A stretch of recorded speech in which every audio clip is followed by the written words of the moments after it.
Hey everybody, and welcome back to another episode of 9 Minute Big Life Mindset.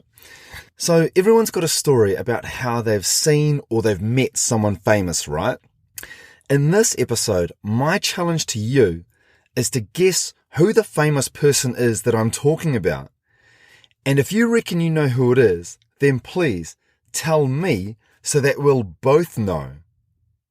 Sweet as? Alright, let's dive in.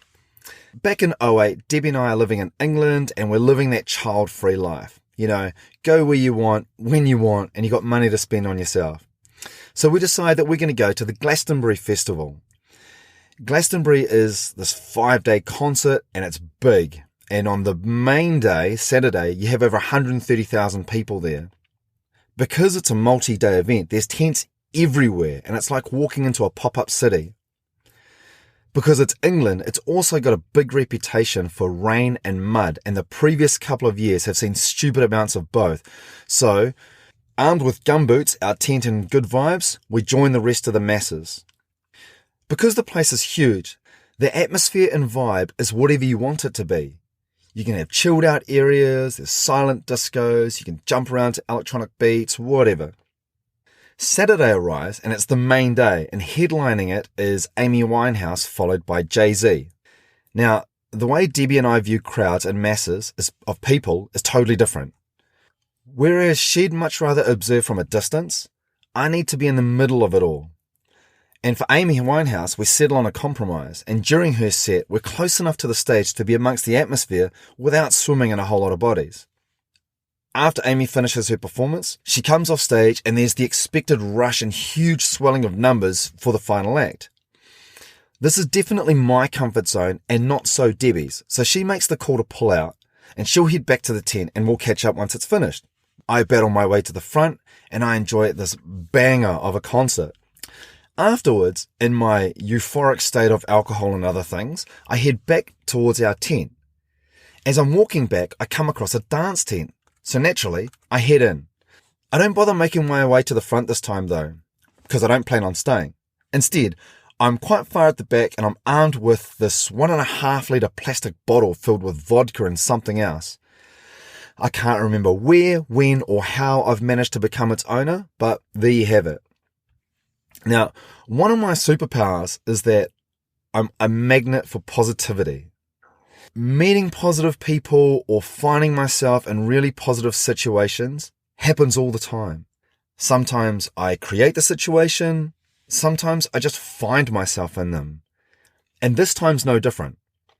So I'm still sharing around this bottle when eventually I offer it to this lady, that's found herself beside me. My memory's pretty average, but what's left of it is telling me that she's in her early to mid-20s with a slight build, shorter than me and kind of blondie, sandy blondish hair. I don't pay her any attention other than to offer her a drink as well as everyone else every now and then.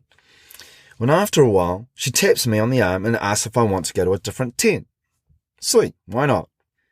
We head out and once we're in the open air, it's at this stage that it hits me. Oh man, I'm smashed. I'm like the opposite of sober. Anywho, she asks if we want to go over to one of the lounge-style tents that's not too far off. So I say, cool, and begin to follow her. As we draw near the tent, though, the queue again is absolutely heaving.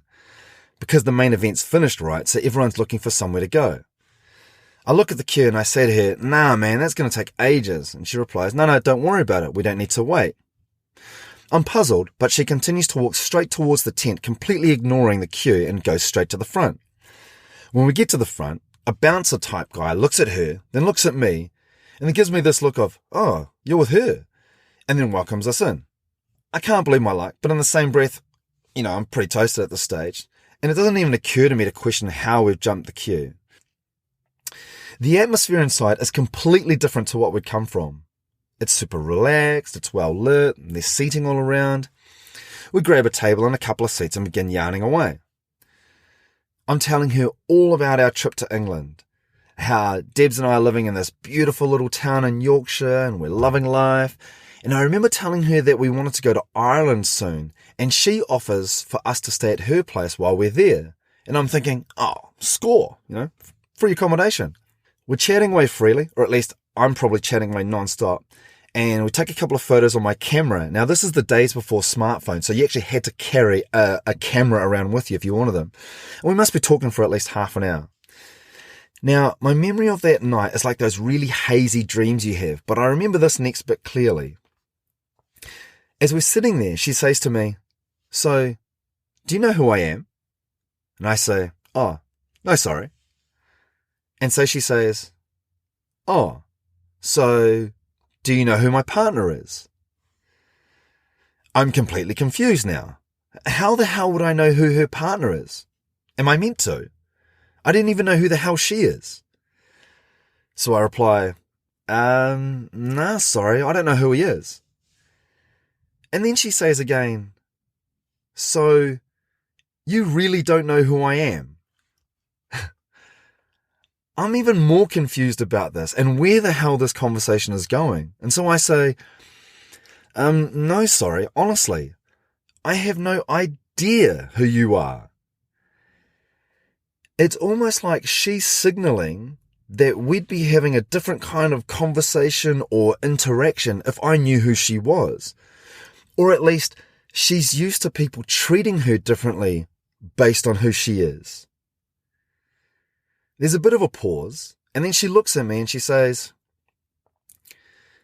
"Do you realize you're the most watched person here right now?" I pause, as if that comment shakes about 5% of the wasted off me, and I start to look around and pay some actual attention to my surroundings. Oh man, we're sitting at a central table, and there's 2 bodyguards standing beside us with what looks like 2 more guys not far away. There is no one else in our bubble. What the hell?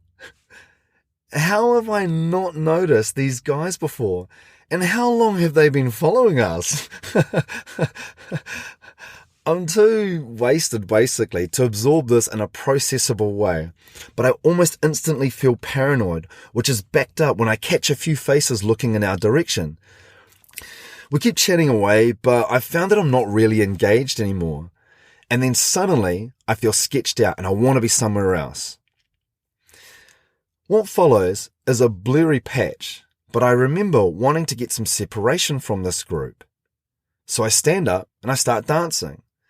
And I'm moving away from the group and I'm turning my body away slightly as if to say, I'm not with these guys. After a while, she comes over and asks if I'm all good. And I'm like, yeah, sweet. She then goes to give me my camera, which I must have left on the table, and I kind of gesture at her to keep it, as if I'm trying to get as much distance as possible. And then she's saying something about catching up again. And I'm a little bit too cut and half dismissive as I'm like, yeah, sure.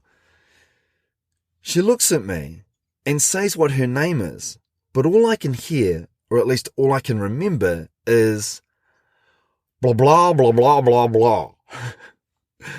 As she's holding the camera as if to say, okay then, and she'll hold on to it until we catch up again. I have a quick thought. Did we exchange phone numbers, or was I meant to reach her on Facebook? I can't remember. And then her and her entourage walk off, and I never see her again. Like, ever. The next morning I wake up in a field of tents minus my camera and my shoes. It's been a bender. I recall the lounge tent we were in, so I head back there and there's a guy at the front. He remembers me from the night before but says no one's handed a camera in.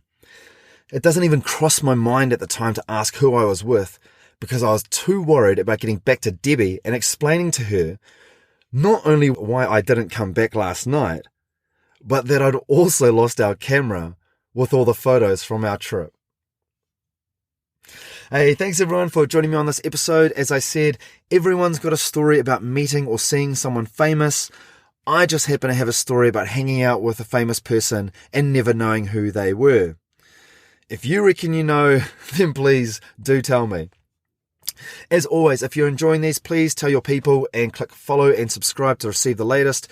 You can follow me on Instagram as well. That's big_life_mindset. That's Big Life Mindset. Awesome. See you all soon. Peace out.